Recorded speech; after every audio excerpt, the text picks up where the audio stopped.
और किसका प्रश्न है? अच्छा, राधे राधे गुरुजी। थोड़ा आगे आ जाओ, हवा बस। राधे राधे गुरुजी जी। मेरा प्रश्न ये है कि सहयोग बड़ा है या कर्म फल बड़ा है कोई भी लक्ष्य को पाने के लिए? देखो, सहयोग तो जरूरी है। आपके पिता ने आपका सहयोग किया पढ़ाई में। जब पढ़ाई में सहयोग नहीं करते तो आप पढ़ती कैसे? तो माँ का सहयोग मिला के आप तो जब पैदा हुई थी छोटी सी थी, आपको कपड़े भी आपकी माँ ने पहनाया, तो सहयोग तो मिला ना माँ का। संयोग मींस कोइंसिडेंस, मतलब कोई चीज कोइंसिडेंस। संयोग। हाँ जी। अच्छा, आपने संयोग बोला, मुझे सहयोग समझ में आया। संयोग, अच्छा संयोग और दूसरा कर्म फल। कर्म। संयोग योग कुछ नहीं होता, संयोग के भरोसे ना रहिए, कोई संयोग नहीं होता, कर्म ही सब कुछ होता है। यदि आपने कर्म किया है, धर्म पूर्वक मेहनत की है, मन लगा के पढ़ा है, तो पढ़ा है लिखा है, तो संयोग से परिणाम नहीं आएगा कि संयोग से 90 नंबर आ गए, संयोग से 80 नंबर नहीं, संयोग से 80 नंबर नहीं आते, आपकी मेहनत से 80 90 और 100 नंबर आते हैं। आप जितना बढ़िया पढ़ोगे, जितना बढ़िया कर्म करोगे, जितना समय लगाओगे अपने कर्म में पढ़ाई में, उतना अच्छा कार्य होगा। ये संयोग के चक्कर में ना पड़ो, इत्तेफाक नहीं होता कुछ भी। ठीक है, वो कभी ठीक है, अलग विषय, ठीक है, थैंक यू। पर कर्म मुख्य है, मेहनत मुख्य है। राधे राधे गुरुजी। जी जी जी। मेरा आपसे पहला प्रश्न ये है कि जैसे कुछ रिलेटिव या बाहर वाले हम कुछ भी करें तो उसमें इतनी गलतियां निकालते हैं या गलत बोलते हैं, बुरा बोलते हैं, और अगर मैं जवाब दूं तो मुझे बोलते हैं लड़ने पर रहती हूं मैं, तो मुझे जवाब देना चाहिए या नहीं?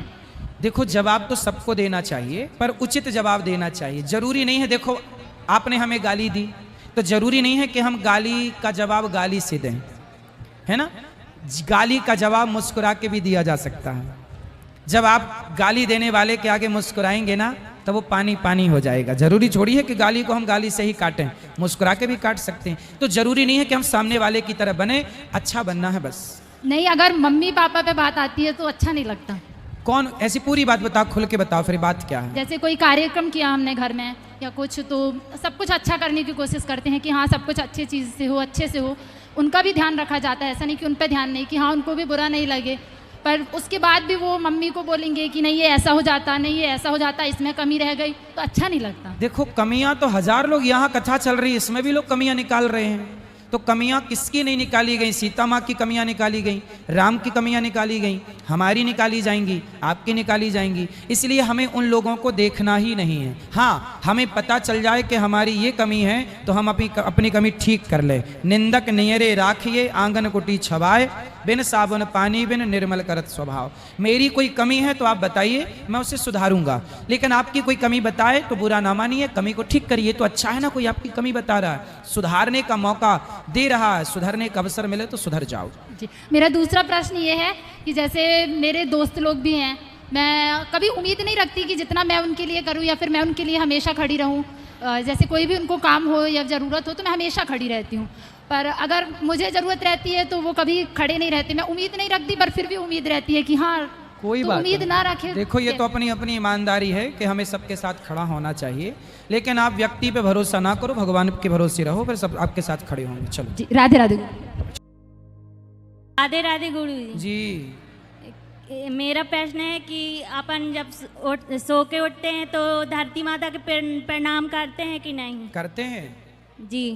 करना चाहिए। आप करती हो कि नहीं? जी करते हैं, रोज नियम से करते हैं। तो प्रश्न क्या है? बहुत से लोग कहते हैं कि नहीं करना चाहिए। कौन बोलता है? कहते हैं कौन? कि जे नाटक करती, जे सब करती रहती। कौन ऐसा बोल रहा था? वहीं के लोग। कहाँ के लोग? धोनी के। तो आप सबको बताती क्यों हो कि हम धरती माता को प्रणाम करते हैं? मतलब प्रणाम करती हो तो सबको डिंडोरा पीटती हो, सुनो सुनो हम प्रणाम करते हैं। अरे जब कहोगी सबको तो लोग तो कुछ कहेंगे, इसलिए कुछ लोग आए थे, वो देखे थे कि मैं पैर पड़ रही, तो वो कहने लगे जे क्या कर रही हूँ।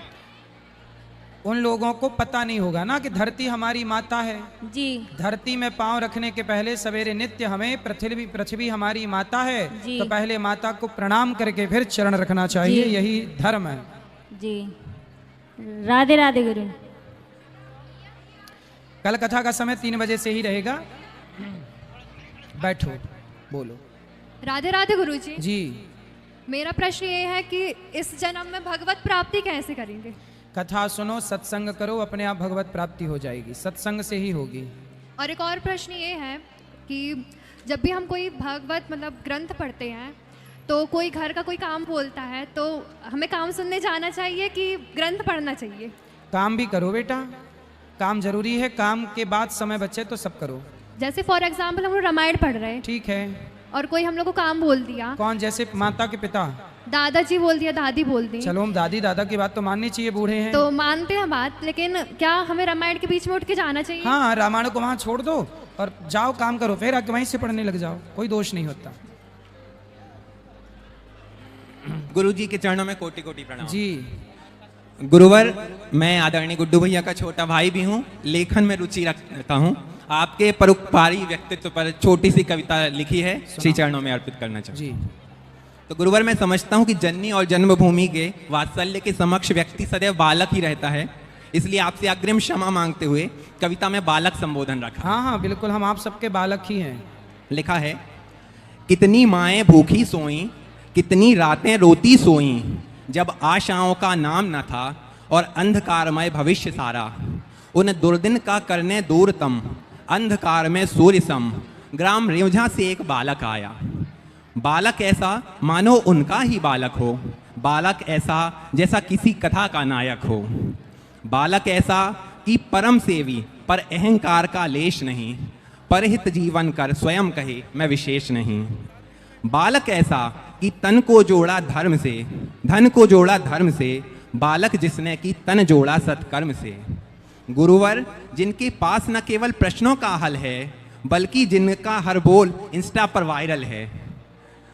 प्रणय अर्थात प्रेम। गुरुवर, आपके इस मिट्टी से प्रेम के चलते आज यह पुण्यमयी कथा यहाँ हो रही है। तो लिखा, मातृभूमि से ऐसा प्रणय कि जन्म धरा आज पुण्य धरा।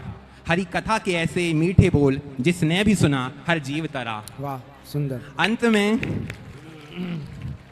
अंत में उन वृद्ध माओं की ओर से लिखा है, बीत गई अंधियारी रात, जीवन में आया नव प्रभात। बीत गई अंधियारी रात, जीवन में आया नव प्रभात। अंतिम पंक्तियां गुरुवर, कल अश्रुपूर्ण थी जो आंखें, वो आज खुशी से हंसती हैं। रेवझा का वह नन्हा बालक आज देश की नाम ही हंसती है। रेवझा का वह नन्हा बालक आज देश की नाम है। हम आप सबके बालक ही हैं, अपना बेटा अपना भाई ही मानो बस। सब लोग अपना बेटा और अपना भाई, अपना मित्र। हेलो गुरुजी, राधे राधे। जी मैया। आप 2018 से आप हमारे यहाँ नहीं आए।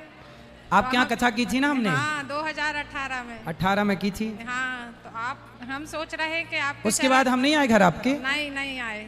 चलो अब आएंगे। हम सोच रहे कि आपके चरण हमारे यहाँ पढ़ने चाहिए। बिल्कुल। हाँ। और भैया लोग कब अच्छे हैं? आओगे आप? आएंगे मैया, आएंगे। हाँ दोनों ठीक हैं।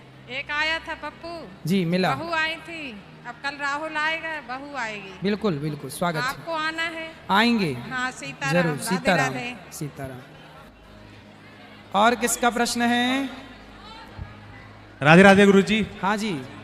गुरुजी, मेरा ये सवाल है कि लड़कों को कान नहीं छिदाने चाहिए या छिदाने चाहिए? कर्णवेद संस्कार के अनुसार काफ़ी सारे मिथक हैं आज के दौर में, कौन सा छिदाएं कौन सा नहीं छिदाएं, कब छिदाना चाहते हैं, इसके बारे में आप बताइए। मैंने भी अभी अक्षय तृतीया में दोनों कान छिदवाए हैं। कोई मिथक नहीं है। कान छिदवाना कर्ण भेदन 16 संस्कारों में एक संस्कार कर्ण भेदन संस्कार है। देखो हमारे भी कर्ण भेदन संस्कार हुआ, हमने भी 2 कान छिदाए, दोनों 2 3 4 ऐसे।